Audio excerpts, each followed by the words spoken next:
Bonjour. Bon, je vais essayer de faire vite. Puis surtout, je vais essayer de ne pas m'énerver. Parce qu'on m'a dit tu t'énerves beaucoup. Mais comment voulez-vous ne pas vous énerver quand vous voyez ce genre de truc-là? Comment voulez-vous ne pas vous énerver quand vous voyez ce genre de truc? Des gens qui n'ont rien étudié dans la religion et qui s'improvisent savants. Comment vous voulez, hein? Le gars, il dit, je demande à tout musulman sincère de me montrer où il a vu écrit Sunnah Rasoul dans le Coran. Moi, je connais que Sunnah d'Allah. Le gars, il est en train de nous dire que la Sunnah du prophète et la Sunnah d'Allah, c'est pas la même. Il est en train de nous dire qu'il y a deux Sunnahs. La Sunnah du prophète qui n'a rien à voir avec le Coran et la Sunnah d'Allah qui a à voir avec le Coran. Il ne sait même pas ce que ça veut dire que le mot Sunnah. Il ne sait même pas ce que veut dire le mot Sunnah. Hein? Et il veut expliquer l'islam aux gens. Bon, Sunnah, qu'est-ce que ça veut dire? Hein? As-Sunnah, As-Sunnatu, At-Tariq. As-Sunnah, c'est le chemin, c'est la voie, c'est d'abord la voie. D'accord? As-Sunnah, c'est d'abord la voie, c'est le chemin. Ensuite, c'est la sira, la tradition. D'accord? Hein? Et ensuite, c'est la sharia, la loi. En premier, sunnah, dans la langue arabe, ça veut dire le chemin, la voie, le sentier qu'on doit suivre. Hein? Bon.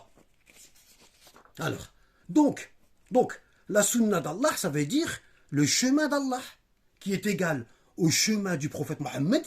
Hein? Et le prophète Mohammed n'a jamais dévié du chemin tracé par Allah. Qu'est-ce que tu nous racontes? Hein? Pourquoi tu ne vas pas étudier? Hein? Pourquoi? T'as pas peur? Tu crains pas Dieu? Hein? Pourquoi tu t'étudies pas? Tu ne crains pas Dieu? Hein? Alors, ici, hein? Donc, le prophète Mohammed, la sunna du prophète, le chemin du prophète Mohammed, c'est le chemin suivi qui nous ramène à Allah. Il va me dire, c'est quoi ta preuve?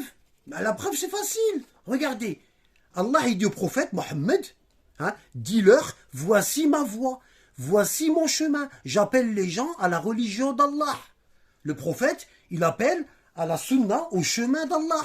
Le prophète, il appelle à suivre le chemin d'Allah. قل هذه سبيلي أدعو إلى الله على بصيرة. Avec quoi? Avec clairvoyance, avec intelligence, hein, avec des preuves évidentes.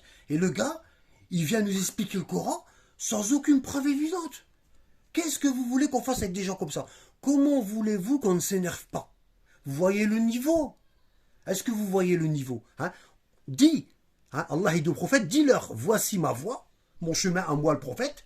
Moi j'appelle à Allah, j'appelle à suivre le chemin d'Allah, moi et ceux qui me suivent, en nous basant sur des preuves évidentes, comme je fais maintenant. Ça, c'est pas des preuves évidentes, hein? C'est pas des preuves évidentes, hein? Ici, hein, qu'est-ce qu'il dit Allah? Qu'est-ce qu'il dit? Surat Nisa, verset 115. Et quiconque se sépare d'avec le messager, après que le droit chemin lui est apparu, hein, et suit un sentier, un chemin autre que celui des croyants, alors nous le laisserons comme il s'est détourné, et le brûlerons dans l'enfer. Et quelle mauvaise destination! Toute personne qui se sépare du chemin du prophète, automatiquement elle se sépare du chemin d'Allah. Le verset, il est clair, hein? ومن يشاقق الرسول من بعد ما تبين له الهدى ويتبع غير سبيل المؤمنين, qui suit un autre chemin que celui des croyants. Et ici, qu'est-ce qu'on voit? J'ai encadré en vert, parce que Allah, il a mis son chemin, hein, avec le chemin du prophète. Et quiconque fait scission avec le messager, c'est-à-dire ça c'est le chemin d'Allah, et suit un autre sentier que celui des croyants. Ça veut dire que les croyants ils suivent le chemin du prophète et le chemin d'Allah. Le sentier, appelez-le comme vous voulez, la voie, le sentier, le boulevard, comme vous voulez. La sunna c'est le chemin. Voilà, je vous remercie. J'ai fait très court, je voulais pas faire trop long. C'est malheureux de voir ça. Wallah, c'est malheureux de voir ça. Regardez, en 2 minutes, avec 2 versets, je vous ai expliqué ce que c'est que la sunna. Il ne sait même pas ce que c'est que la sunna. Il pense que la sunna, ça veut dire que tradition. Pourquoi on appelle les dents snan, les dents? Pourquoi on les appelle snan? Parce qu'elles se suivent. Pourquoi on appelle les années sinin? Pourquoi? Parce que les années, elles se suivent, sans se séparer, une derrière l'autre. Apprenez l'étymologie des mots en arabe, si vous voulez comprendre le Coran. Comment vous ne connaissez même pas l'étymologie des mots en arabe et vous voulez expliquer le Coran aux gens, hein? Qu'Allah nous guide.